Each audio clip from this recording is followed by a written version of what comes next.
Morning, everyone. Welcome along to our weekly devotion. Wonder, have you got a Jericho in your life? What I mean by that is if you got something that's big, almost too big for you to cope with, at least it feels like that. It's like just this giant that's just always there and is just too big. So it's really hard to deal with. The Lord in Joshua chapter 6, verse 3, God told Joshua some incredible words that I think we can relate to today. He tells the people of Israel, especially the men of war, he says, "You shall march around the city, all you men of war. You shall go all around the city once, then you shall do 6 days walking around the city of Jericho." Here, if we go back in time, remember God told Moses that Moses, walk into the water, I'll part the Red Sea for you. Tells Gideon that Gideon, you're going to have to defeat this incredibly large army with only 300 soldiers. The odds are just stacked against you. Jesus tells Peter, why don't you walk in the water? Trust me and walk in the water.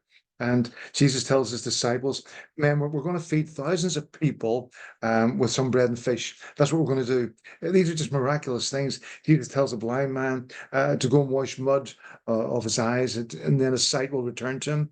He tells a paralyzed man, why don't you just get up and walk and just go forward? These are incredibly miraculous things that we see done. But when God speaks here and he tells Joshua to tell the people, you're going to march around the city, all you men of war, you shall go around the city of Jericho once, then you'll do 6 days walking around the city. I don't know what that would have felt like, but I think it might have felt like there's this something just big, it's too big, and it's not going to work real good. God has given his people some incredible directions, and this is one of the most sort of amazing sort of directions God gives his people. They're to march around the city of Jericho with the Ark of the Covenant once a day, every day for 6 days. And what must they have felt like? What must the people in Jericho have thought of them in all of this? But on the seventh day, as they march around the city, the 7 times, they're to blow the trumpets and the shout, and then the walls will come tumbling down. There's going to be this incredible victory, and they haven't even done anything. God has done it all. So marching around the city must have sounded like madness to Joshua, like a crazy thing to do. But he did it. He believed God and he followed him. He did exactly as God directed, and God's statement, God's words were fulfilled. So on the seventh day, the walls fell down and Jericho's captured and the people taken hostage. God in life may ask you to do difficult things, challenging things, things that seem and sound impossible.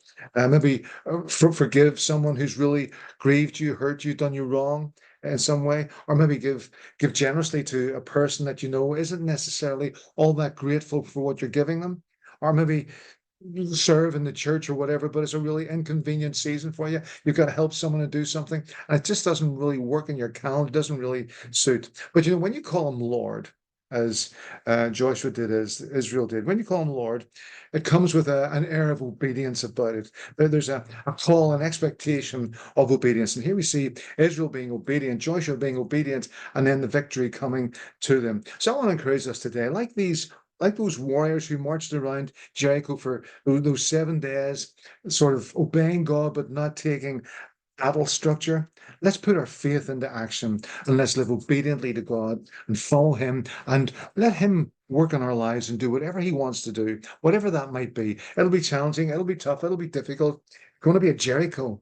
Do he's the God who can cause the Jericho to fall in your life and my life. Let's trust him to do that for us. So let's be obedient and faithful to him. Thanks for listening. Have a great day and keep pressing on with the Lord. Thanks.